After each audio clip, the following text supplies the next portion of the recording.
Choip, choip, choip. Choip, choip, choip.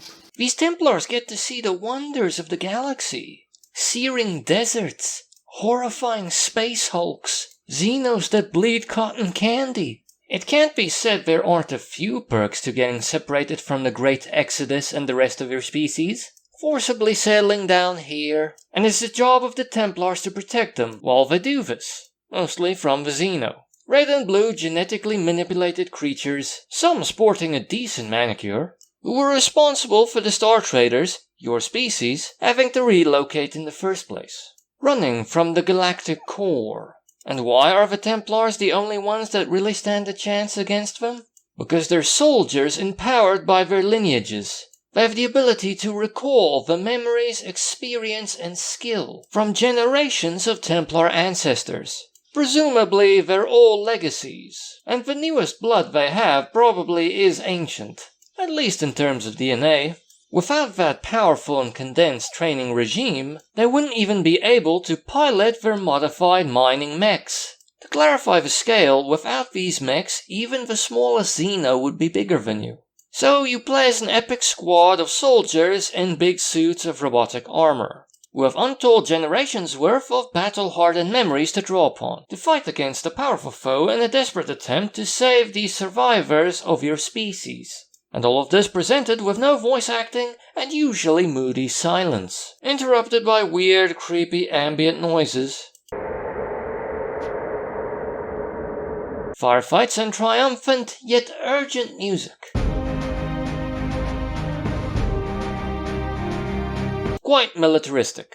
Combine this with the fact that the aliens seem to spawn infinitely and at random positions, usually only against you and your squad, meaning that you have to keep moving to complete objectives, for the most part, and it creates the feeling of frantic surgical drop-in missions. Get in, get out. And I believe I've never played a game that truly captured that feeling of desperately pushing forward. Shooting as you go, but in all fairness it only feels that way. The game is turn-based after all. You can take your time to consider your next move. And the story does have nice elements. It has good world building, at least in terms of the scenario. This plucky and resilient group, with strained resources, trying their best to rebuild their civilization. And your captain has to deal with this dire situation, recalling memories of how his ancestors had to deal with all of this before. And these recollections are the only thing establishing real emotional connection. In between levels, when you've delved deeper into the belly of the beast, remembering the danger the Xeno pose. Sometimes even the threat the people you're protecting pose.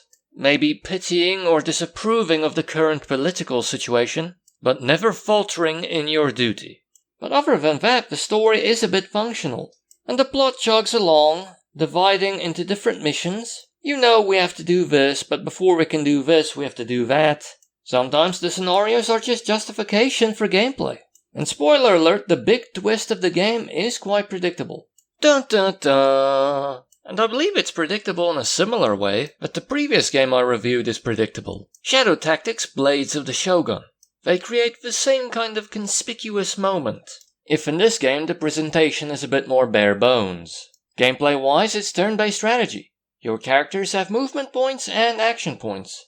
And since actions consume AP as well as MP, if it's available, usually you'll move before you do, to prevent being wasteful, move far enough that enemies are in range, and hopefully you can finish them off before it's their turn to attack you. Because in spite of these suits, you're quite fragile to the Xeno. So keep your distance and sometimes wait them out, so that they can enter Overwatch target zones. Spread out to cover more ground. As said, you need to complete those objectives. But don't spread out too much, because usually defeating a Xeno in a single turn is a two-person job. Sometimes more when you're dealing with more powerful stuff. Like here, see, different colored Sayonara means a difference in power level. Another factor to consider is that everything your Templars do, movement or attack, generates heat. And if they overheat, some skills won't be usable, and you start losing health. Strangely enough, the captain never talks about how disgusted he is at being able to recall the ancestral BO. However, sometimes it is worthwhile to produce more heat for the sake of speed, because some levels have turn limits. And also you can find optional bonus objectives to earn extra experience points. You even get an experience bonus for completing a level quickly. And sometimes speed is important just to survive. Also use terrain and choke points to keep the enemy manageable, or use area attacks and abilities etc. to compensate for your lack of numbers. Good on me, I haven't made a 300 reference since episode 10. So I suppose it's not that complex in the actual fighting, but fun. But where it does get complex, and rather brilliant, is the absurdly large skill and equipment tree. Good thing you earned those bonuses. Your experience points lets you level up, and once you do that, you can upgrade a class-specific skill, or maybe use the skill point to unlock a new one. Also, you can upgrade your stats, but you can't just advance and advance, because you also have a currency RP that you spend to not only unlock weaponry and gear, but also the skills for the classes, as well as the ability to upgrade them to higher levels. Or maybe purchase an entirely new class, to add a different kind of unit to call on during battle. Or maybe buy a relic, which is a powerful piece of equipment or weaponry that can only be used by one Templar at a time. A unique legendary.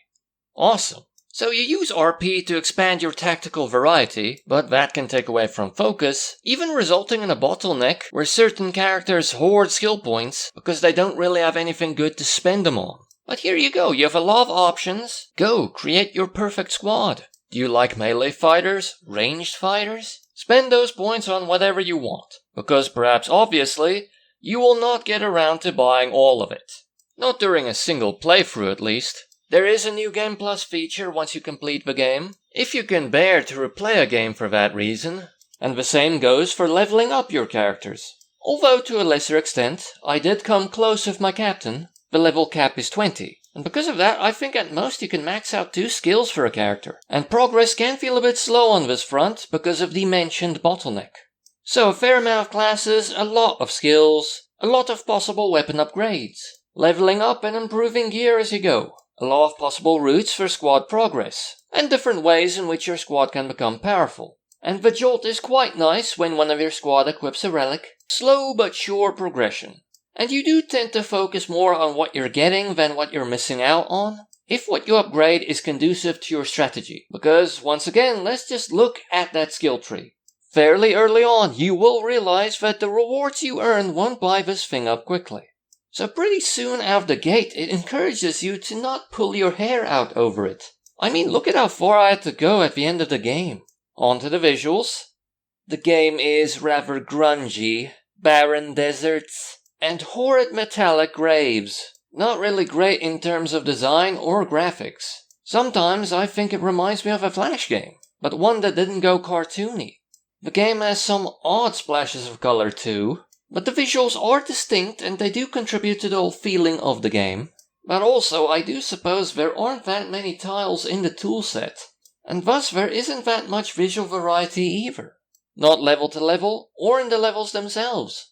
But the Templars and the aliens do actually look rather nice, with their outlines and idle animations. But ultimately the environment does look a tad ugly. It took me 34 hours to complete the game.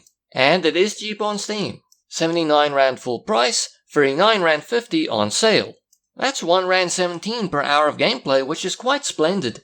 Plus, it's a very small download as it only takes up 160 megabytes on the hard drive. And it works on the Warhorse quite well. The only possible issue on this front, and it's very small, is you may think it loads long, but in reality it's probably in the taskbar, go click it. And stereotypically it's kid-friendly too. Has some blood I suppose, but some of it's alien blood. The cotton candy. Not exactly graphic. At most some of the ambient noise as well as the derelict space hulks can be a bit scary maybe. The game has great sound design, lovely creepy ambient noise, as well as the satisfying heavy thudding of those big bulky Leviathan suits. And that triumphant militaristic music is rather lovely, purposeful. If the transitions of how and when the music starts playing can be a bit jarring, the game has decent, fun, simple turn-based combat. And it fosters an atmosphere of urgency, of a squad fighting on the move, working towards an objective. If that objective can be a bit irrelevant at times. Plus it has an absurdly large equipment/skill tree. offering complexity and a great deal of choice in squad management and development. Strengthening your squad in the way you want is a jolt. If at times you will be earning skill points with the desired upgrade not yet unlocked. Although maybe you'll fare better here, I'm a jack of all trades. Maybe more focus is key. On the maybe side, the story is rather functional, and its plot twist is quite predictable. But it does get elevated by the recollections of the captain, and that can add emotional heft. Plus, the world building is good. And on the con side, the visuals. The environment looks kind of ugly and repetitive. But the Leviathan suits as well as the aliens can look cool. Especially with their kind of cute idle animations. Moving those arms about. Come on, play it. Use the futuristic Templar technology. Plasma rifles, heavy machine guns, turrets, flamethrowers, and perhaps because the laws of nature meant that research into melee weaponry plateaued, swords and shields. Maybe they're made of adamantium or something? The entire soldier is represented in green. Maybe mithril? And hey, maybe telling ourselves that a chainsaw can be a combat weapon is more of a gamer's bedtime story.